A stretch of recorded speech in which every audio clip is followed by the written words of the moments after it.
buhay ko.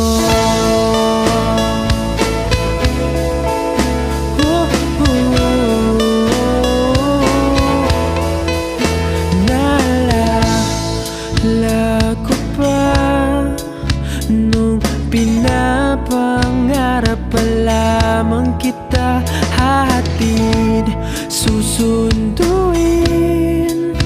kahit mga bituin aking susungkitin.